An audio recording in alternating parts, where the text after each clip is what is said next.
Tension.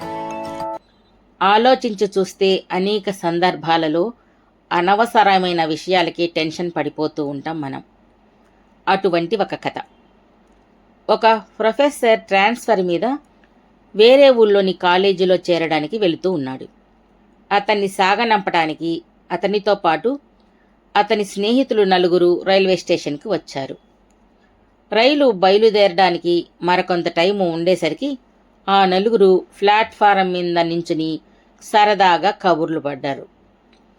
మాటల్లో పడి రైలు కదలడం గమనించలేదు వాళ్ళు. చటుక్కున గమనించారు. రైలు బయలుదేరుతున్నదని ఒకటే కంగారు ఆ నలుగురికి.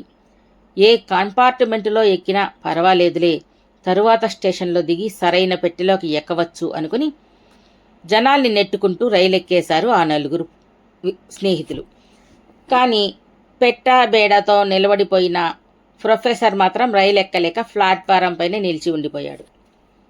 అతని చూసి జాలిపడిన ఒక వ్యక్తి, మరేం బాధపడకండి, 10 నిమిషాల్లో మరో రైలు వస్తుంది, వెళ్ళొచ్చులే అని అన్నాడు. అందుకు ఆ ప్రొఫెసరు, ఆ సంగతి నాకు తెలుసు, నేనిప్పుడు నా గురించి బెంగపడటం లేదు. నన్ను సాగనంపటానికి వచ్చిన నా నలుగురు మిత్రుల్ని తలుచుకుంటేనే బాధగా ఉంది. ఎందుకంటే రైలు కదలగానే అనవసరంగా కంగారు పడిపోయి నాకు బదులు ఆ నలుగురు రైలెక్కేశారు అని అన్నాడు. ఇలాగే అనవసరంగా టెన్షన్ పడటం వల్ల అసలు విషయాలని మనం మరిచిపోయి ఇబ్బందుల పాలవుతూ ఉంటాము. ఒకసారి నలుగురు తాగుబోతులు తప్పతాగి ఇంటికి తిరిగి వస్తూ ఉన్నారు.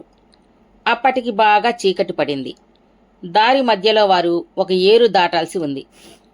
పడవ వాని కోసం వెతికారు. వాడు కనపడలేదు. పడవ మాత్రం ఉంది.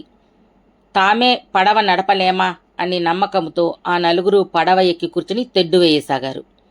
గంట అయింది, 2 గంటలయ్యింది, 3 గంటలు కూడా గడిచింది. అయినా అవతలి గట్టు రాలేదు.